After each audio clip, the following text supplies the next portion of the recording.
আসসালামু আলাইকুম বন্ধুরা, কেমন আছেন সবাই? আশা করি সবাই খুব ভালো আছেন। তো বন্ধুরা, এক এক গাছের কাঠ এক এক রকম হয়ে থাকে। কোনো কোনো গাছের কাঠ মজবুত হয়ে থাকে, আবার কোনো কোনো গাছের কাঠ তুলনামূলকভাবে কম মজবুত হয়ে থাকে। তো বন্ধুরা, তখন কি হবে? যখন শক্তিশালী হাইড্রোলিক প্রেসের নিচে বিভিন্ন ধরনের গাছের কাঠ রেখে চাপ দেওয়া হবে, তখন কোন গাছের কাঠটি সবচেয়ে বেশি চাপ সহ্য করতে পারবে। আর বন্ধুরা, তখন কি হবে? যখন গাড়ির টায়ার চেঞ্জ করে সেই টায়ারের পরিবর্তে কোকা কোলার বোতল দিয়ে তৈরি টায়ার লাগিয়ে দেওয়া হবে, তখন কি সেই গাড়িটিকে চালানো যাবে নাকি যাবে না? আর বন্ধুরা, আপনারা তো আখ সবাই খেয়েছেন, যেগুলোকে আমাদের গ্রামের ভাষায় গ্যান্ডারি বলা হয়। আপনাদের এলাকায় সেটাকে কি বলা হয় তা অবশ্যই কমেন্টে জানিয়ে দিবেন। আর সেগুলোর রস বের করার জন্য এক বিশেষ মেশিন ব্যবহার করা হয়। তখন কি হবে? যখন এই মেশিনের মধ্যে একটি মোবাইল দিয়ে দেওয়া হবে, তখন কি সেই মেশিনটি এই আখের মতো এই মোবাইলটিকে একেবারে ক্রাশ করে ফেলবে নাকি মোবাইলটির কিছুই হবে না? তো বন্ধুরা, ভিডিওটি অনেক ইন্টারেস্টিং হতে চলেছে। তো কথা না বেরিয়ে চলুন ভিডিওটি শুরু করা যাক। Number 5, latest mobile versus bullet. বন্ধুরা, আপনারা তো সবাই জানেন বর্তমানে সবচেয়ে জনপ্রিয় মোবাইল হচ্ছে আইফোন 14। এছাড়াও গুগলের একটি নতুন ফোন পিক্সেল 7 রিলিজ করা হয়েছে।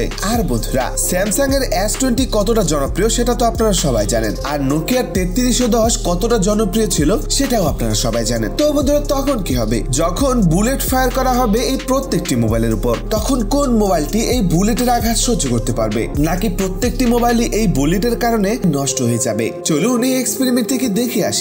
তো প্রথমে এই এক্সপেরিমেন্টটি করার জন্য প্রত্যেকটি মোবাইলকে একটি টেবিলের মধ্যে এভাবে সেট আপ করে দেওয়া হয়। এরপরে প্রথমে যখনই আইফোন 14 এর মধ্যে বুলেট ফায়ার করা হয়, তখন তো বন্ধুরা আপনারা দেখতে পাচ্ছেন সাথে সাথে মোবাইলটি একেবারে ছিদ্র হয়ে যায়। আর বন্ধুরা, এরপরে স্যামসাং S20 এর উপর বুলেট ফায়ার করা হয়। আর বুলেট ফায়ার করার পর বন্ধুরা আপনারা তো দেখতে পাচ্ছেন এই মোবাইলটিও একেবারে ছিদ্র হয়ে যায়। কিন্তু বন্ধুরা, আইফোন 14 এ বুলেট ফায়ার করার পরে এই মোবাইল থেকে কোনো ধোঁয়া বের হয়নি। কিন্তু স্যামসাং S20 তে যখন ফায়ার করা হয়, তখন সেই মোবাইলটি তো ছিদ্র হয়ই, এর পেছন থেকে প্রচুর পরিমাণে ধোঁয়া বের হতে থাকে। তো বন্ধুরা, এরপরে গুগল পিক্সেল 7 এর মধ্যে বুলেট ফায়ার করা হয়। আর আপনারা দেখতে পাচ্ছেন দুটি মোবাইলের মতো এই মোবাইলটি একেবারে ছিদ্র হয়ে যায়, কিন্তু এই মোবাইলের ছিদ্রটি একেবারে সূক্ষ্ম ছিল। তো বন্ধুরা, সবশেষে নোকিয়া 3310 এর মধ্যে বুলেট ফায়ার করা হয়। তো বুলেট ফায়ার করার পর বন্ধুরা আপনারা তো দেখতেই পাচ্ছেন বুলেটটি সরাসরি এই নোকিয়ার মধ্যে আঘাত করতে পারে না, তাই নোকিয়ার এক পাশ হালকা খানিক ক্ষতিগ্রস্ত হয়। তো বন্ধুরা, এরপরে সেটার উপরে আবার ফায়ার করা হয়। আর আপনারা তো এবার দেখতে পাচ্ছেন বুলেটটি একেবারে নোকিয়ার মাঝখান দিয়ে ছিদ্র করে দেয়। তো বন্ধুরা, আপনার কাছে এই 4টি মোবাইল থেকে কোন মোবাইলটি সবচেয়ে বেশি মজবুত মনে হয়েছে তা অবশ্যই কমেন্টে জানিয়ে দিবেন। কিন্তু নাম্বার 4, ইনো ইন পেট্রোল।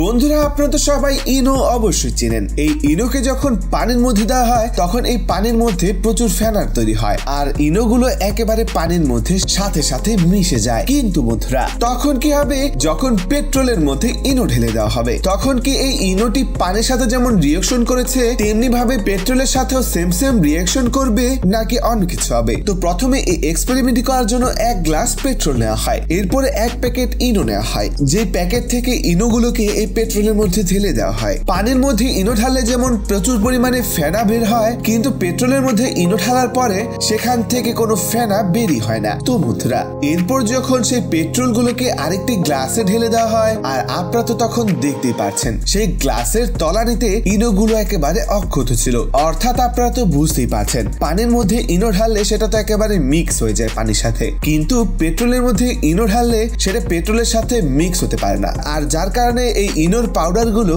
এই গ্লাসের তলানিতে পড়ে রয়েছিল। নাম্বার 3, কোকা কোলা বোতল টায়ার। তো বন্ধুরা, তখন কি হবে? যখন একটি গাড়ির চাকার টায়ার খুলে সেই টায়ারের পরিবর্তে কোকা কোলার বোতল লাগিয়ে দেওয়া হবে। তো প্রথমে এই এক্সপেরিমেন্ট করার জন্য একটি ছোট গাড়ি নেওয়া হয়, যেই গাড়িটি ছিল একটি টাটা ন্যানো গাড়ি। এরপর সেই গাড়ির টায়ারটি খুলে সেই টায়ারের পরিবর্তে অনেকগুলো কোকা কোলার বোতল এভাবে কস্টেপের মাধ্যমে এই টায়ারের মধ্যে পেঁচিয়ে দেওয়া হয়। এরপর যখন সেই গাড়িটিকে চালানো শুরু করা হয়, তখন তো আপনারা দেখতেই পাচ্ছেন গাড়িটি খুব ভালোভাবেই চলছিল এবং দেখে মনে হচ্ছিল এই টায়ার দিয়ে হয়তো খুব ভালোভাবে গাড়িটি চলবে। কিন্তু বন্ধুরা, কিছুক্ষণ যাওয়ার পর আপনারা তো দেখতেই পাচ্ছেন এই গাড়ির চাকার মধ্যে লাগানো কোকা কোলার বোতলের টায়ারটি সাথে সাথে খুলে যায়, আর এর মধ্যে কিছু কিছু বোতল তো একেবারে ফেটে যায়। তো বন্ধুরা, আপনারা তো বুঝতেই পারছেন গাড়ির চাকার মধ্যে যে কোনো কিছু টায়ার লাগিয়ে এক্সপেরিমেন্ট করা হোক না কেন, অরিজিনাল টায়ার ছাড়া অন্য কিছু টায়ার দিয়ে গাড়ি চালালে গাড়ি তো চালানো যাবেই না। নাম্বার 2, সুগার কেন ক্রাশার ভার্সেস মোবাইল। বন্ধুরা আপনারা তো আখ অবশ্যই খেয়েছেন, আর আপনাদের এলাকায় এই আখকে কি বলে থাকে তা অবশ্যই কমেন্টে জানিয়ে দিবেন। কিন্তু তো আপনারা আখের রস খেয়েছেন, আর এই আখের রস বের করার জন্য এক বিশেষ মেশিনের ব্যবহার করা হয়ে থাকে, যে মেশিনের মধ্যে আখ দিলে সেই মেশিনটি এই আখকে ক্রাশ করতে থাকে, আর যার ফলে এর ভেতর থেকে রসগুলো বাইরে বেরিয়ে আসে। তো বন্ধুরা তখন কি হবে, যখন এই সুগার কেন ক্রাশারের মধ্যে একটি বাটন মোবাইল দিয়ে দেওয়া হবে, তখন কি সেই মেশিনটি এই বাটন মোবাইলকে একেবারে গ্রাস করে ফেলবে, নাকি এই মোবাইলের কিছুই করতে পারবে না? চলুন এই এক্সপেরিমেন্ট থেকে দেখে আসি। তো প্রথমে এই এক্সপেরিমেন্টটি করার জন্য একটি সুগার কেন ক্রাশার মেশিন নেওয়া হয়, যে মেশিনটি একটি গাড়ির মধ্যে সেট করা ছিল। আর বন্ধুরা এমন গাড়িওয়ালা সুগার কেন ক্রাশার মেশিন আপনি কখনো বাংলাদেশে দেখেছেন কিনা তা অবশ্যই কমেন্টে জানিয়ে দিবেন। কিন্তু তো বন্ধুরা এরপরে একটি বাটন মোবাইল নেওয়া হয়, যেটা একেবারে ব্র্যান্ড নিউ ছিল। এরপর সেই মেশিনটিকে চালু করে এই বাটন মোবাইলটিকে যখন দিয়ে দেওয়া হয়, তখন তো আপনারা দেখতে পাচ্ছেন সাথে সাথে সেই মোবাইলটি সুগার কেন ক্রাশারের মেশিনের ভিতরে প্রবেশ করে অপর পাশ দিয়ে বের হয়ে যায়। আর আপনার মোবাইলের অবস্থা দেখতে পাচ্ছেন, মোবাইলটি একেবারে প্রায় চ্যাপ্টা হয়ে গিয়েছে এবং মোবাইলটির ডিসপ্লে একেবারে ভেঙে গিয়েছে। তো এভাবে করে অনেকবার এই মোবাইলটিকে এই মেশিনের ভিতরে দিয়ে দেওয়া হয়। আর বন্ধুরা সবশেষে তো আপনারা এই মোবাইলের অবস্থা দেখতে পাচ্ছেন, এই মেশিনটি এই মোবাইলের কি অবস্থাটাই না করেছে, পুরো মোবাইলটি একেবারে ক্ষত বিক্ষত হয়ে গিয়েছে। তো বন্ধুরা আপনারা তো বুঝতেই পারছেন, এই মেশিনের ভিতরে যদি আপনার হাত চলে যায়, তাহলে আপনার হাতের কি অবস্থাটাই না হবে। Number 1, hydraulic press versus wood. তো বন্ধুরা এই এক্সপেরিমেন্টটি করার জন্য বিভিন্ন ধরনের গাছের কাঠ নিয়ে নেওয়া হয়, যে গাছের অংশগুলো দেখতে এক একটা এক এক রকমের ছিল।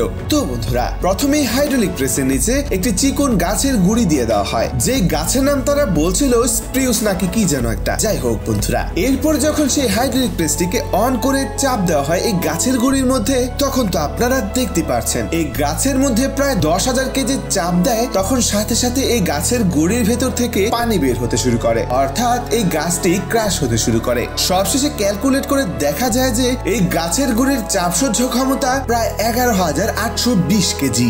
এরপরে আরেকটি গাছের গুঁড়ি রাখা হয় এই হাইড্রোলিক প্রেসের নিচে, আর এই গাছের নাম নাকি উইলো গাছ। আর বন্ধুরা আপনারা তো সবাই জানেন এই উইলো গাছ দিয়ে তৈরি করা হয় বিশ্বের নামি দামি ক্রিকেট ব্যাট। তো বন্ধুরা এরপর যখন হাইড্রোলিক প্রেসটিকে অন করে এই গাছের গুঁড়ির মধ্যে চাপ দেওয়া হয়, তখন তো বন্ধুরা আপনারা দেখতে পাচ্ছেন এই গাছের গুঁড়িটিতে যখন 20,000 কেজি চাপ দেওয়া হয়, তখন সাথে সাথে এই গাছের গুঁড়িটি একেবারে ভেঙে যায়। আর ক্যালকুলেট করে দেখা যায় যে এই গাছের গুঁড়ি যখন ভাঙতে শুরু করেছিল, তখন এই গাছের গুঁড়িটি সর্বোচ্চ 23,600 কেজি চাপ সহ্য করতে পেরেছিল। তো বন্ধুরা এরপরে এই হাইড্রোলিক প্রেসের নিচে পাইন গাছের গুঁড়ি রেখে দেওয়া হয়। এরপর যখন আবার হাইড্রোলিক প্রেসটিকে অন করে এই গাছের গুঁড়ির মধ্যে চাপ দেওয়া হয়, তখন তো আপনারা দেখতে পাচ্ছেন এই গাছের গুঁড়িটি সর্বোচ্চ 17,900 কেজি চাপ সহ্য করতে পেরেছে। তো বন্ধুরা সবশেষে এই হাইড্রোলিক প্রেসের নিচে সাদা রঙের দেখতে এই বিশেষ গাছের গুঁড়িটি রেখে চাপ দেওয়া হয়, যে গাছের নাম নাকি বির্চ। তো যাই হোক বন্ধুরা, যখনই এই গাছের গুঁড়ির মধ্যে 20,000 কেজির উপরে চাপ দেওয়া হয়, তখন এই গাছের গুঁড়িটি ভাঙতে শুরু করে।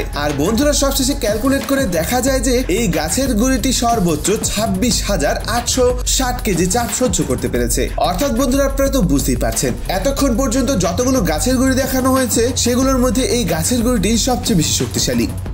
তো বন্ধুরা এই ছিল আজকে 5টি অসাধারণ এক্সপেরিমেন্ট। এই 5টি এক্সপেরিমেন্ট থেকে আপনার কাছে কোন এক্সপেরিমেন্টটি সবচেয়ে বেশি ভালো লেগেছে তা অবশ্যই কমেন্টে জানিয়ে দিবেন। ভিডিওটি যদি আপনার কাছে ভালো লেগে থাকে, তাহলে ভিডিওটিতে একটি লাইক করে দিবেন। চ্যানেলে নতুন হলে অবশ্যই চ্যানেলটি সাবস্ক্রাইব করে রাখবেন, পাশে থাকা বেল আইকনটিও ক্লিক করে রাখবেন। দেখা হবে নতুন কোনো ভিডিওতে। আর ততক্ষণ পর্যন্ত সবাই সুস্থ থাকবেন, ভালো থাকবেন। আল্লাহ হাফেজ।